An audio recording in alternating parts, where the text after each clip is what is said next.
Welcome to the deep dive. This is where we take a whole bunch of information, articles, notes, you name it, and boil it all down to what really matters just for you.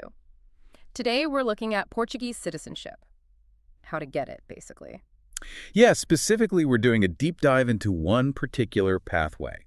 It's the one people often ask about, getting citizenship through marriage or a civil union. We want to make the requirements clear, walk you through the steps, and figure out what makes this route, well, different. Exactly. And this way, it gets talked about a lot because it can actually be more straightforward than some other options, mainly because of, certain flexibilities you don't always find elsewhere. It's quite interesting when you look closely.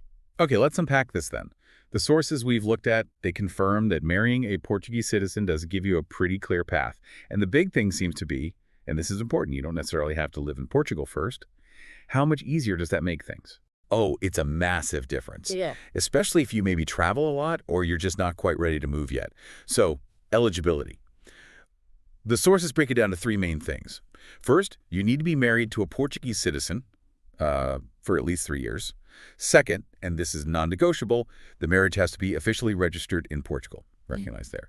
And third, you need to show what they call effective ties to the Portuguese community. Right, effective ties. That phrase, it could sound a little fuzzy, maybe, like something that's hard to prove. But what's really useful, I thought, was how the sources show there are specific situations where, boom, you automatically meet that requirement. It simplifies it. Yep. Absolutely. Yeah. It takes the guesswork out of it in many cases. If any of these apply to you, the effective ties part is just, well, sorted. Like, if your marriage is 6 years old or more, you're covered. Or maybe it's been 5 years. A&D, you can show, Yeah. Portuguese, the language. Also, if you're from a Portuguese-speaking country and married 5 years plus, that counts too.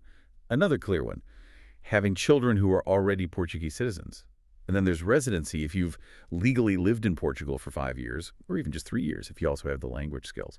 It's fascinating, really, how these specific measurable things cut through what could otherwise be a bit vague, proving a connection. That list is super helpful, really clears things up. But okay, what if someone doesn't fit neatly into those boxes? Say, maybe married 4 years, no kids yet, Portuguese is still basic. How do the sources say you prove those effective ties then?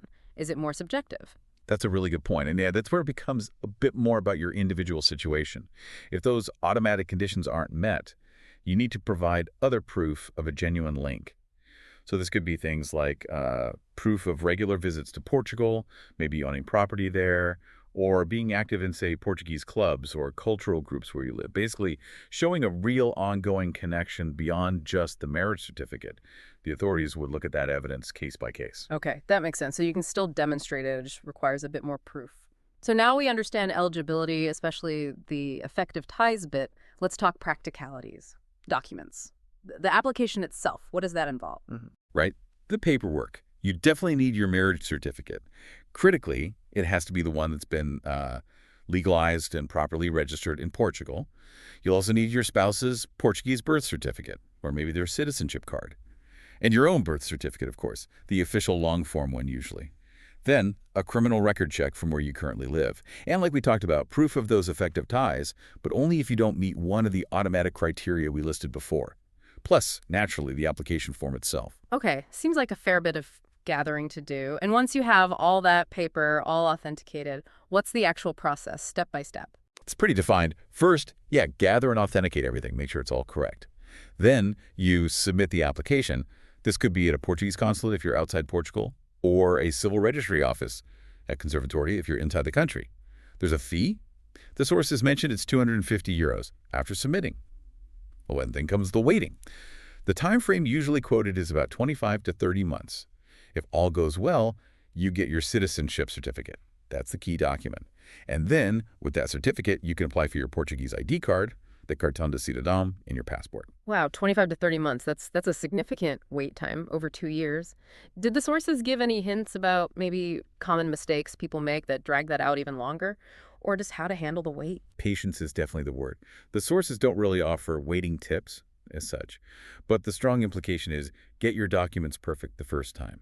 Any small error, like a missing stamp or a document not quite right, that'll trigger requests for more info, and that adds serious delays. So being meticulous up front seems to be the best strategy to avoid making that 25-30 months even longer.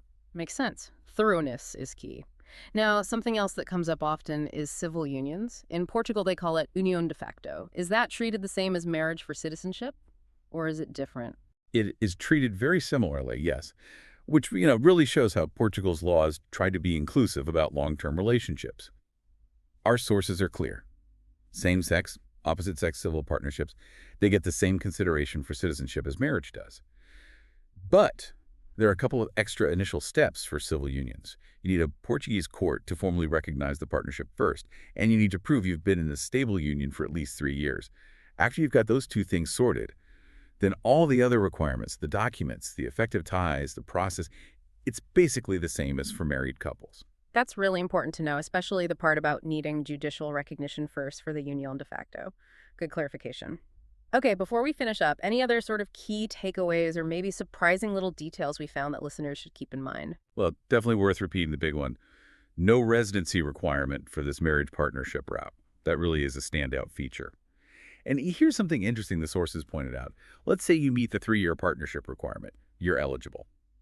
If a divorce happens after that point, your right to apply for citizenship generally remains. It's not dependent on staying married forever once you've passed that initial eligibility period, which does make you think, doesn't it, Yeah. about how citizenship eligibility, once earned, can stand on its own. Yeah, that is quite something. And just to loop back quickly, remember, the Portuguese language thing might be needed. It depends on your exact situation with those effective ties, right? If you don't meet one of the automatic conditions we discussed earlier. Exactly. It could become a factor then. And always, always keep that processing time in mind. That 25 to 30 months, it's just a consistent part of the picture. Yeah. Good to manage expectations. So what's the bottom line for you? We've just walked through this specific path to Portuguese citizenship, marriage, or partnership. We looked at the rules, the effective ties details, the paperwork, the process, and how civil unions fit in. Hopefully it's much clearer now. Yeah, and it's more than just ticking boxes, isn't it? Getting citizenship somewhere new, it's not just about a passport.